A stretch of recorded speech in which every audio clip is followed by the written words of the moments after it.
구약 성경은 이사야 35장 1절에서 6절입니다. 광야와 메마른 땅이 기뻐하며 사막이 백합화 같이 피어 즐거워하며 무성하게 피어 기쁜 노래로 즐거워하며 레바논의 영광과 갈멜과 사론의 아름다움을 얻을 것이라. 그것들이 여호와의 영광 곧 우리 하나님의 아름다움을 보리로다. 너희는 약한 손을 강하게 하며 떨리는 무릎을 굳게 하며 겁내는 자들에게 이르기를 굳세어라, 두려워하지 말라. 보라, 너희 하나님이 오사 보복하시며 갚아주실 것이라. 하나님이 오사 너희를 구하시리라 하라. 그때에 맹인의 눈이 밝을 것이며 못 듣는 사람의 귀가 열릴 것이며 그때에 저는 자는 사슴같이 뛸 것이며 말 못하는 자의 혀는 노래하리니 이는 광야에서 물이 솟겠고 사막에서 시내가 흐를 것임이라. 아멘. 서신서는 야고보서 5장 7절에서 8절입니다. 그러므로 형제들아, 주께서 강림하시기까지 길이 참으라. 보라, 농부가 땅에서 나는 귀한 열매를 바라고 길이 참아 이른 비와 늦은 비를 기다리나니 너희도 길이 참고 마음을 굳건하게 하라. 주의 강림이 가까우니라. 아멘. 복음서의 말씀은 마태복음 11장 2절에서 11절입니다. 요한이 옥에서 그리스도께서 하신 일을 듣고 제자들을 보내어 예수께 여짜오되 오실 그이가 당신이오니이까 우리가 다른 일을 기다리오리이까. 예수께서 대답하여 이르시되 너희가 가서 듣고 보는 것을 요한에게 알리되 맹인이 보며 못 듣는 사람이 걸으며 나병 환자가 깨끗함을 받으며 못 듣는 자가 들으며 죽은 자가 살아나며 가난한 자에게 복음이 전파된다 하라. 누구든지 나로 말미암아 실족하지 아니하는 자는 복이 있도다 하시니라. 그들이 떠나매 예수께서 무리에게 요한에 대하여 말씀하시되 너희가 무엇을 보려고 광야에 나갔더냐? 바람에 흔들리는 갈대냐? 그러면 너희가 무엇을 보려고 나갔더냐? 부드러운 옷 입은 사람이냐? 부드러운 옷을 입은 사람들은 왕궁에 있느니라. 그러면 너희가 어찌하여 나갔더냐? 선지자를 보기 위함이었더냐? 옳다. 내가 너희에게 이르노니 선지자보다 더 나은 자니라. 기록된 바 보라, 내가 내 사자를 내 앞에 보내노니 그가 네 길을 내 앞에 준비하리라 하신 것이 이 사람에 대한 말씀이니라. 내가 진실로 너희에게 말하노니 여자가 낳은 자 중에 세례 요한보다 큰 리가 일어남이 없도다. 그러나 천국에서는 극히 작은 자라도 그보다 크니라. 아멘. 주님의 말씀입니다. 메시아를 기다림이라는 제목의 찬양입니다. 오소서 오소서 마라나타 주여 오시옵소서 하면서 우리가 이제 이 성탄을 기다리는데 이 기다림의 시간 동안에 우리가 첫 번째 초를 밝히고 또 두 번째 초를 밝히고 세 번째 초를 밝혔습니다. 이제 짙은 보라색이 점점 옅어져 가고 하얀색을 향해 가는데 이 기다림이 깊어지면서 성탄의 날이 다가오고 있는 것이죠. 어둠이 점점 밝아져 가면서 빛이신 그분이 오는 성탄이 이제 열흘 남았습니다. 오늘 우리가 이렇게 세 번째 초를 밝혔는데 대림절이 한 주간씩 이제 지나가면서 기다림의 시간도 깊어지고 오시기로 약속된 예수님에 관한 이야기들을 전해 들으면서 기다리는 것이 곧 배움의 기간이다. 이렇게 말한 헨리 나웬의 고백에 깊이 공감을 하게 됩니다. 대개 기다림에는 조바심이 동반되죠. 혹시 안 오면 어떻게 하나?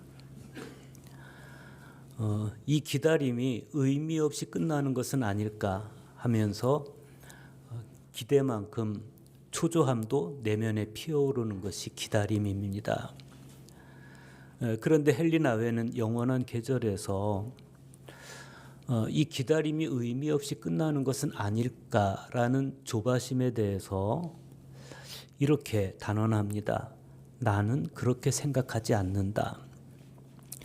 대림절은 장차 일어난 그 어떤 아름다운 광경에 대한 기대 때문에 내적 초조함을 일으키지는 않는다. 반대로 내적 평온과 기쁨을 심화시킨다. 기다리고 있는 그분이 이미 오신 분으로서 내 마음의 고요 속에서 말씀하고 계심을 알기 때문이다. 어머니는 자기 뱃속에서 자라는 아기를 감각적으로 느끼기에 출산하는 날 놀라는 일이 없다. 오히려 기다림 속에서 이미 알게 된 그 아기를 기쁨으로 받아들인다. 그렇듯이 우리도 이 기다림의 시간을 통해서 알게 된 예수 그리스도를 기쁨으로 받아들이고 또 그 예수님을 내 존재의 중심에 영접해드리는 그런 시간이기 때문에 이 대림절은 초조함보다는 오히려 설렘이 더 짙어가는 계절이고 그런 만큼 나의 내면이 단장되는 시간이기도 합니다. 오늘 성서 일과는 우리를 바로 그 기다림 그리고 기다림에 따른 설렘과 기대 안으로 초청을 하고 있습니다. 오늘 구약 성경에서 이사야 선지자는 하나님께서 오셔서 당신의 백성들을 구원하실 것이다. 그러면서 이렇게 예언합니다. 그때 맹인의 눈이 밝을 것이며 못 듣는 사람의 귀가 열릴 것이며 그때 저는 자는 사슴같이 뛸 것이며 말 못하는 자의 혀는 노래하리니 이는 광야에서 물이 솟겠고 사막에서 시내가 흐를 것임이라. 그런가 하면 오늘 복음서에서 주님은 감옥에 갇힌 그 세례 요한이 제자들을 보내서 오실 그이가 당신이 맞습니까? 아니면 우리가 다른 분을 기다려야 됩니까? 라고 초조하게 물어올 때 너희는 가서 듣고 보는 것을 요한에게 알리라. 예수님 그렇게 말씀하시면서 오늘 구약의 말씀 5절과 6절에서 했던 이사야 선지자의 예언이 지금 성취되고 있다. 나를 통해서 성취되고 있다. 그 이야기를 하셔요. 그 현상이 뭐냐면 맹인이 보며 못 듣는 자가 들으며 저는 자가 사슴같이 뛰고 가난한 자에게 복음이 전파된다. 그게 나를 통해서 이루어지고 있다. 그 사실을 전하게 하는 것이죠. 광야에 외치는 소리로서 낙타털옷을 입고 메뚜기와 석청을 먹으면서 예수 그리스도를 통해 도래하는 천국을 맞이하기 위해서 철저히 회개할 것 그리고 회개에 합당한 열매를 맺을 것을 그렇게 간절하게 호소하던 세례 요한 이거 보면 이 요한이 옥중에서 보여주는 이 초조한 모습은 정말 한편 참 낯선 모습이고 한편 연민을 갖게 하는 모습입니다. 그러면서 한편으로는 그 초조함과 조바심에서 또 나의 초조함과 나의 조바심도 오버랩되는 것을 느끼죠. 어쩌면 그래서 우리는 요한의 마음에 공감하는 것이고 요한의 그 초조함과 조바심에 대한 나의 공감이 동시대 사람들에게나 또 그 이후 사도들에게도 여전히 같은 마음이어서 오늘 그 서신서에 보면 사도 야고보가 또 이런 간절한 당부를 남깁니다. 보라, 농부가 땅에서 나는 귀한 열매를 바라고 길이 참아 이른 비와 늦은 비를 기다리나니 너희도 길이 참고 마음을 굳건하게 하라. 주의 강림이 가까우시니라. 어떻습니까? 지금 여러분의 마음은 하나님의 구원을 바라보면서 행복하십니까? 아니면 세상 염려와 초조함으로 타들어가는 마음이십니까? 오늘 구약 성경에서 이사야는 이렇게 말씀합니다. 메마른 땅과 사마가 기뻐하여라. 황무지야 내 기쁨을 꽃 피워라.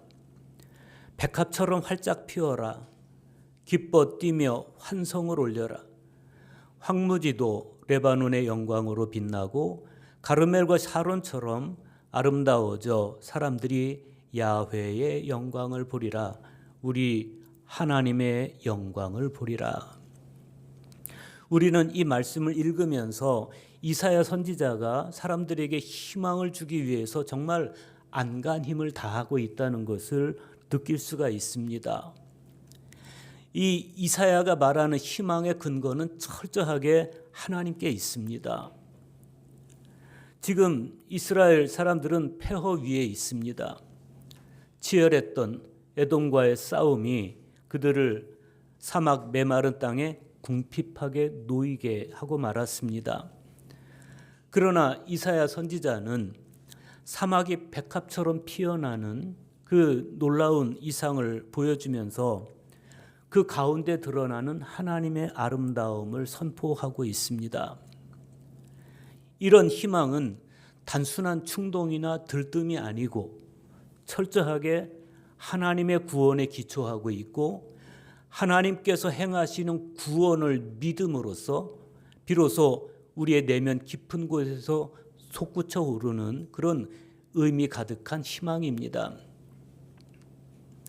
따라서 지금 이사야가 선포하고 있는 이 희망은 획득한 희망이 아니고 베풀어진 희망입니다. 그리고 이미 그 자체로서 구원의 열매요 징표인 희망입니다. 계속되는 말씀은 이렇습니다. 너희는 약한 손을 강하게 하며 떨리는 무릎을 굳게 하며 겁내는 자들에게 이르기를 굳세어라 두려워하지 말라. 보라 너희 하나님이 오사 보복하시며 갚아 주실 것이라. 하나님이 오사 너희를 구하시리라. 여기서 약한 손과 떨리는 무릎, 이것은 어지간한 걱정이나 염려에서 오는 현상이 아닙니다. 약한 손을 원문대로 하면 밑으로 처진 손이에요. 밑으로 늘어진 손. 그리고 흔들리는 무릎. 이 흔들리는 무릎은 떨리는 무릎을 이야기하는 것이죠. 지금 그들은 너무 그 무서움과 두려움이 오랫동안 누적되어 있다 보니까 손은 밑으로 쭉 늘어져 있고 무릎은 떨고 있는 겁니다. 그들은 더 이상 삶을 영위해 나갈 만한 어떤 힘을 다 상실해버리고 말았습니다. 그런데 이사야가 이렇게 선포합니다. 보라 너희 하나님이 오신다. 하나님이 오사 너희를 구원하신다. 여러분 이 말씀에 우리의 희망을 둘 수 있기를 바랍니다. 단순히 감정적인 충동이나 들뜸이 아닌 하나님께서 행하시는 구원을 믿음으로써 내면 깊은 곳에서 솟구쳐 오르는 희망, 획득한 희망이 아니라 베풀어진 희망, 이미 그 자체로서 구원의 열매인 희망. 그런 희망이 우리 모두에게 있어야 됩니다. 계속되는 이사야의 희망 이야기는 이렇습니다. 그때에 소경은 눈을 뜨고 귀머거리는 귀가 열리리라. 그때 저는 자는 사슴처럼 기뻐 뛰며 벙어리도 혀가 풀려 노래하리라. 소경과 귀머거리 이야기는 이사야 6장에서 등장하는 주제입니다. 그런데 지금 이 이사야가 언급하는 소경과 귀머거리는 단순히 육체적인 장애만 이야기하는 것이 아니라 영적인 장애도 같이 이야기하는 거예요. 육체적인 장애로 못 보고 못 듣는 것도 아픔입니다. 그렇지만 영적 완악함으로 인해서 말씀을 듣지 못하는 것도 하나님 편에서 보면 다 아픈 거예요. 그래서 이사야 선지자는 하나님께서 오셔서 이스라엘을 구원하실 때 육체와 영을 함께 어루만져서 회복시키실 것이다. 그렇게 예언을 하는 겁니다. 뿐만 아니라 이사야는 생태계의 회복도 같이 언급합니다. 35장 6절 보십시오. 사막에 샘이 터지고 황무지에 시냇물이 흐르리라. 그러니까 이사야 선지자는 사람이 회복되는 것과 생태계가 회복되는 것을 동시적, 동연적 사건으로 인식하고 있는 겁니다. 모든 하나님의 창조 세계는 상생의 관계인데 사람과 사람, 사람과 자연, 나라와 나라 모두 더불어 건강해야 모두 함께 건강한 것입니다. 오늘 복음서에서 예수님은 세례 요한의 마음이 흔들리고 있다. 그걸 어떻게 아셨는지 이사야 선지자의 이 예언을 재차 조명해 주십니다. 마태복음 11장 2절과 3절 보십시오. 요한이 옥에서 그리스도께서 하신 일을 듣고 제자들을 보내어 예수께 여짜오되 오실 그이가 당신이오니이까 우리가 다른 일을 기다리오리이까. 요한의 이 질문은 우리를 당혹하게 합니다. 보라, 세상 죄를 지고 가는 하나님의 어린 양이로다. 이렇게 명쾌하게 예수님을 세상에 소개했던 요한입니다. 내가 전에 말하기를 내 뒤에 오는 사람이 있는데 나보다 앞선 것은 그가 나보다 먼저 계심이라 한 것이 이 사람을 가리킴이라. 그러면서 예수님을 소개하고 그 예수님 안에서 하나님을 봤던 요한입니다. 그런 요한이 지금 예수님을 의심하는 듯한 이런 질문을 던질 때 예수님의 마음은 어떠했을까? 실제로 요한이 지금 예수님을 의심하고 있다는 것은 예수님께서 이렇게 말씀하시는 것에서도 드러나요. 나로 말미암아 실족하지 아니하는 자는 복이 있도다. 요한은 예수님의 어떤 점을 의심했던 것일까? 요한이 이렇게 마음의 여유를 잃고 조바심하고 있는, 초조해하고 있는 이유는 도대체 어디에 있는 것일까? 요한은 지금 감옥에 갇혀 있어요. 감옥에 갇혔다는 건 그 죽은 목숨입니다. 죽음을 기다리고 있습니다. 그런데 지금 정작 요한을 괴롭히고 있는 것은 자신이 감옥에 갇혀 있다든지 그래서 지금 죽음이 임박해 오고 있다든지 하는 그런 자기 신상에 관한 문제가 아니었습니다. 요한이 제자들을 예수님께 보낸 시점을 우리가 주목해 볼 필요가 있어요. 언제 요한이 제자들을 주님께 보냅니까? 제자들이 와서 예수님에 관한 근황을 전해주는 거예요. 그런데 그 예수님의 모습, 예수님의 행동이 자기가 기대했던 행동이 아닌 거예요. 요한은 감옥에 갇히기 직전까지 예수님의 모습을 힘차게 전했던 사람입니다. 예수님의 아주 힘찬 모습을 전했던 사람입니다. 요한이 예언했던 메시아는 성령과 불로 세례를 베푸는 메시아. 손에 키를 들고 자기 타작마당의 곡식을 거침없이 가려내는 심판자로서의 메시아였습니다. 요한이 기대했던 메시아 사역은 심판이었습니다. 그런데 제자들이 찾아와서 예수님의 모습을 전해주는데 자기가 기대했던 그런 모습이 전혀 아니었어요. 예수님은 심판이 아니라 구원을 선포했습니다. 요한과 예수님 사이에 간극이 생겼습니다. 메시아 사역에 대한 이해의 다름, 요한은 그때부터 흔들리기 시작을 한 겁니다.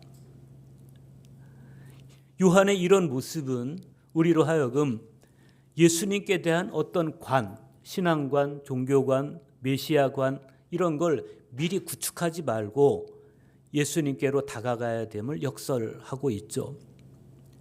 우리는 예수님을 내가 바라는 예수가 아니고 있는 그대로 나타난 그대로의 예수님으로 받아들여야 되고 믿어야 됩니다.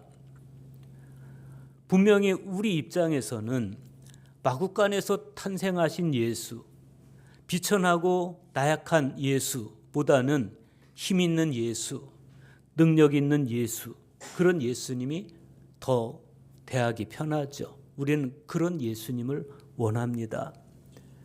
그러나 오늘 요한의 질문은 역설적으로 나타난 그대로의 예수님의 모습이 우리가 따라가야 할 예수님임을 잘 보여주고 있습니다. 그런데 중요한 것은 요한의 실망과 무관하게 예수 그리스도의 말씀이 마태의 진술에 의해서 더욱 부각되고 있다는 사실이죠. 요한이 예수님을 통해서 다시 전해들은 대답은 인간 예수가 행하신 일이 아니라 메시아이신 그리스도께서 하신 일이었습니다. 마태복음 11장 4절과 5절 보십시오. 너희가 가서 듣고 보는 것을 요한에게 알리되 맹인이 보며 못 걷는 사람이 걸으며 나병 자가 깨끗함을 받으며 못 듣는 자가 들으며 죽은 자가 살아나며 가난한 자에게 복음이 전파된다 하라. 우리는 예수님의 이 말씀이 오늘 구약에서 선포되었던 이사야의 예언과 어떻게 일치하고 있는지를 봐야 됩니다. 이사야의 예언에 의하면 그날이 오면 메시아가 오시면 맹인의 눈이 밝아지고 못 듣는 사람의 귀가 열리고 저는 자는 사슴같이 뛸 것이며 말 못하는 자의 혀는 노래하게 된다는 것이었습니다. 그러고 보면 애초부터 이사야가 전했던 메시아는 요한이 기대했던 심판의 메시아는 아니었어요. 오히려 꺼져가는 심지도 끄지 아니하시는 긍휼하신 메시아, 자비롭고 사랑하는 메시아, 그런 분이었습니다. 예수님은 의심에 빠져 있고 회의에 빠져 있는 요한에게 오래전 이사야 선지자의 예언이 지금 당신을 통해서 이루어지고 있음을 전해주라고 하십니다. 우리가 이 문제를 좀 더 깊이 봐야 되겠습니다. 요한이 지금 자기가 예수님을 의심하고 회의에 빠진 그런 자기 내적 마음으로부터 벗어나려면 율법을 극복할 필요가 있었습니다. 요한은 구약시대 마지막 인물입니다. 다시 말하면 요한은 율법 시대를 마감짓는 선지자로서 복음을 세상에 소개하는 광야의 소리였습니다. 요한복음 1장 7절은 요한의 인물을 이렇게 밝힙니다. 그가 증언하러 왔으니 곧 빛에 대하여 증언하고 모든 사람이 자기로 말미암아 믿게 하려 함이라. 이 말씀에 의하면 요한의 임무는 빛을 소개하고 믿게 하는 것이었습니다. 요한이 외쳤던 그 논리대로 다시 말한다면 율법 다음에 세상에 비치는 빛은 복음이었고 율법은 복음의 신발끈을 풀기도 감당할 수 없으며 율법은 쇠해야 하고 복음은 흥해야 하는 것이었습니다. 그러나 요한은 아직 율법 안에 갇혀 있어요. 아직도 여전히 요한은 율법의 지배를 받고 있습니다. 마치 요한이 마케루스의 감옥 안에 갇혀 있는 것처럼 마케루스의 쇠창살이 요한을 감금하고 있는 것처럼 요한은 심판이라는 율법의 쇠창살 안에 여전히 갇혀 있습니다. 율법의 한계는 구원을 말할 수 없다는 겁니다. 율법은 끝까지 용서를 말할 수 없고 율법은 끝까지 사랑을 말할 수 없습니다. 율법의 역할은 오로지 심판입니다. 그런 의미에서 요한도 예수님의 복음에 대해서 좀 더 깊이 성찰할 필요가 있었습니다. 주님은 이렇게 말씀하십니다. 나로 말미암아 실족하지 아니하는 자는 복이 있도다. 루터는 이 말씀을 이렇게 번역했습니다. 나에게 화를 내지 않는 자는 복이 있도다. 예수님께서 이렇게 말씀하시는 이유는 실제로 예수님 때문에 화를 내는 일이 벌어지기 때문이죠. 이걸 메시아 스캔들이라고 그럽니다. 실제로 예수님은 하나님의 사랑하는 아들이시고 믿는 성도들에게 보배로우신 존재이지만, 그러나 주님의 생각을 받아들이기 어려운 사람들에게는 여전히 부딪히는 존재이고 걸려 넘어지게 하는 존재이고 화나게 하는 존재이기도 합니다. 우리는 예수님을 내가 바라는 대로 믿으면 안 됩니다. 있는 그대로, 나타나신 그대로 믿어야 됩니다. 요한의 제자들이 떠난 후에 예수님은 당신의 제자들에게 요한에 대해서 말씀하세요. 너희가 무엇을 보려고 광야에 나갔더냐? 바람에 흔들리는 갈대냐? 그러면 너희가 어찌하여 나갔더냐? 선지자를 보기 위함이었더냐? 옳다. 내가 너희에게 이르노니 선지자보다 더 나은 자니라. 수많은 사람들이 이 멀리까지 요한을 찾아갔던 것은 참 선지자의 외침이 그리웠기 때문입니다. 너무 오랜 시간 동안 유대의 암흑기, 그 암흑 시대를 살아가면서 그들의 영혼은 목마름으로 타들어가고 있었습니다. 그 목마름이 아니라면 그 거칠고 척박한 광야까지 요한을 찾아서 갈 이유가 없는 거죠. 사람들은 자기들의 내면, 숨겨진 실상이 폭로되는 것을 한편으로는 두려워하면서도 또 한편으로는 거짓 자아가 다 찢겨나가고 참 자아와 만나고 싶은 그런 마음들이 다 있어요.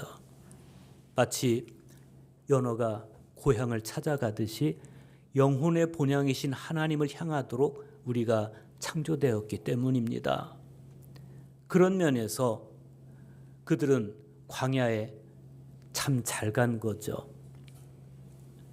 그들은 그 광야에서 누구를 봅니까? 선지자보다 더 나은 자, 여자가 낳은 자 중에 가장 큰 일을 만나게 되죠. 그가 전하는 회개의 메시지를 듣고 그들은 마침내 회개하게 되었고, 그리고 회개의 세례도 받게 되었습니다. 그런데 그럼에도 불구하고 그 요한에 대해서 주님은 또 이렇게 말씀하세요. 그러나 천국에서는 극히 작은 자라도 그보다 크리라. 물론 이 말씀은 아직 율법 안에 있는 요한의 실존에 대해서 하신 말씀이지 요한을 비하해서 하신 말씀은 아니에요. 그러나 끝까지 율법의 시각에 사로잡혀 있을 때 요한 역시도 흔들리는 갈대였음을 우리는 부인할 수 없습니다. 지금 우리는 대림절 세 번째 주일을 지나가고 있습니다. 대림절을 지나는 동안에 주님을 묵상하면서 복음의 은총에 진짜 감사해 보셨습니까? 놀랍게도 우리에게는 요한이 가지고 있지 못한 것이 있어요. 그게 뭡니까? 복음입니다. 예수 그리스도의 십자가 위에서 나타난 용서와 사랑과 구원, 그리고 부활, 그리고 승천하심과 다시 오심. 적어도 우리가 이 예수 그리스도의 복음을 알고 이 복음 안에서 천국을 향해 가는 성도라면 우리는 분명 세례 요한보다는 큰 자입니다. 우리는 이 믿음의 시선과 기다림의 설렘을 우리 가슴에서 멀리 떨어뜨리면 안 됩니다. 오늘 서신서에서 사도 야고보는 이렇게 말씀합니다. 그러므로 형제들아, 주께서 강림하시기까지 길이 참으라. 보라, 농부가 땅에서 나는 귀한 열매를 바라고 길이 참아 이른 비와 늦은 비를 기다리나니 너희도 길이 참고 마음을 굳건하게 하라. 주의 강림이 가까우시니라. 농부는 밭을 골라서 씨앗을 심은 다음에 서두르거나 조바심하거나 하지 않습니다. 때가 오면 하나님께서 이른 비를 뿌려주시고, 때가 오면 하나님께서 늦은 비를 뿌려주시고, 땅은 그 비를 머금어서 싹을 틔우고 마침내 열매가 맺힐 것을 농부는 너무 잘 알고 있기 때문입니다. 이 믿음은 창조주 하나님을 향한 믿음입니다. 흙을 믿는 게 아닙니다. 씨앗을 믿는 게 아닙니다. 흙을 섭리하시고 씨앗을 섭리하시는 하나님을 믿는 믿음입니다. 대림절은 그렇듯이 하나님을 바라는 믿음이 있는 기다림의 절기입니다. 요한의 조바심과 의심과 초조함을 넘어서 이사야 선지자의 예언은 예수 그리스도 안에서 이루어졌습니다. 우리는 요한보다 큰 자입니다. 따라서 의심과 조바심이 아니고 길이 참고 마음을 굳건하게 함으로써 마침내 아기 예수님께서 피천한 마구간에 오셨듯이 우리 가슴에도 예수님이 탄생하시는 그런 성탄절을 맞이할 수 있기를 간절히 축복합니다.